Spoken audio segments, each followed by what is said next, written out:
Cara aman gagal bayar di aplikasi pinjol legal di tahun 2024 dengan cara memutuskan semua komunikasi kita dengan pinjol. Nah, kenapa cara seperti ini banyak banget dicanangkan orang gitu ya, teman-teman ya? Karena cara seperti ini tuh kalau misalnya teman-teman harus pahami, ketika kita galbe pinjol, pasti akan ada apa ya istilahnya? Pasti akan ada kayak perasaan-perasaan atau ketidaktenangan, terus kemudian perasaan-perasaan yang mungkin membuat kita itu seakan-akan tertekan terus, gelisah terus. Itu sumbernya dari mana? Karena komunikasi atau dari tim penagihan pinjol tersebut.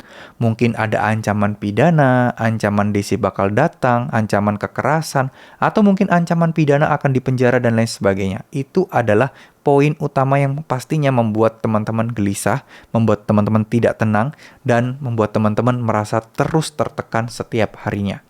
Nah, dengan memutuskan komunikasi kalian dengan pinjol, nah ini akan sedikit membantu. Tapi ingat, ini tidak suatu keharusan. Kalau kalian pengen memutuskan komunikasi, kalian mungkin sebaiknya kalau saya saran, kalau mereka menghubungi, gimana? Balas, angkat teleponnya, ya. Apapun itu kalian tanggepin, tapi cukup sekali aja. Selebihnya, kalau mereka terus mengganggu, ya udah, nggak usah terlalu digubris, nggak usah terlalu difokusin, karena ya udah bener-bener putuskan aja komunikasinya. Toh kalian sudah bilang kalian akan membayar, tapi kalian butuh waktu, kalian butuh berusaha dulu, kalian usahakan semaksimal mungkin. Udah sebatas itu aja kelar.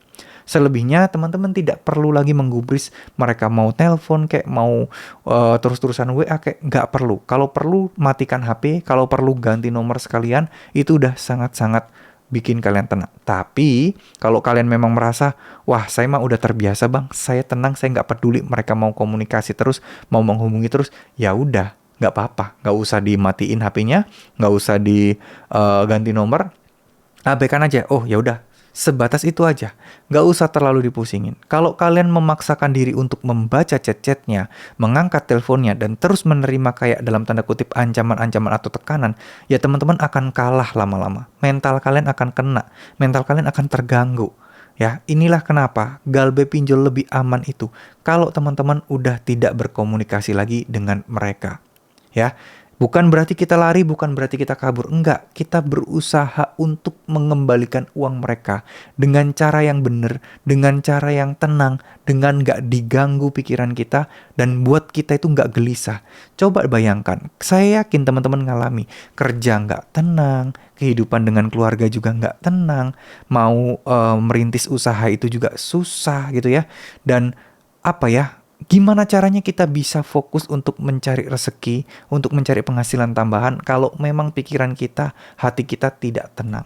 Nah, oleh karena itu, kenapa saya bilang memutuskan komunikasi dengan pinjol itu adalah jalan terbaik yang pertama yang bisa kalian ambil. Karena kalian masih bisa berusaha untuk mencari uang, untuk mencari dana, untuk membayar semua utang-utang kalian dengan cara ya fokus, nggak terganggu, nggak pusing-pusing lagi, nggak kena ancaman-ancaman palsu, dan lain sebagainya. Ya, dan satu hal lagi terakhir yang pengen saya sampaikan buat teman-teman, perbanyak ibadah, perbanyak doa, perbanyak sedekah meskipun cuma sedikit, minta tolong sama Tuhan terus. Saya yakin kalian akan lebih pasrah, lebih ikhlas, dan ke depan kalian akan dapat banyak peluang-peluang dan jalan keluar terbaik untuk bisa menyelesaikan hutang teman-teman.